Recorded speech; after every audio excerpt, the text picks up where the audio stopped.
एक हिरनी अपनी जान बचाने के लिए भागी जा रही थी। पीछे एक खतरनाक शेर पूरी ताकत से उसका ताकुब कर रहा था। भागते भागते हिरनी एक दरवेश के पास पहुंची और घबराकर बोली, मेरी जान बचा लें, शेर मुझे मार डालेगा। दरवेश ने फौरन अंगूर की घनी बेलों की तरफ इशारा किया। जल्दी जाओ, इनमें छुप जाओ। हिरनी उन बेलों में छुप गई। थोड़ी देर बाद शेर वहां आया, इधर उधर देखा, मगर हिरनी कहीं नजर नहीं आई। उसने दरवेश से पूछा, क्या यहां से कोई हिरनी गुजरी है?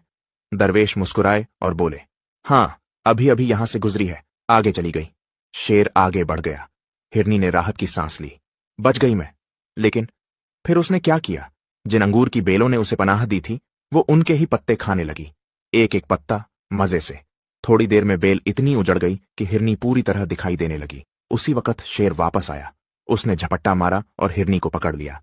हिरनी ने आखिरी बार दरवेश की तरफ देखा। दरवेश ने कहा, जिसने तुम्हें बचाया, तुमने उसी को तबाह कर दिया। जो अपनी अकल को सुला देता है, उसे अंजाम आंसुओं से जगाता है।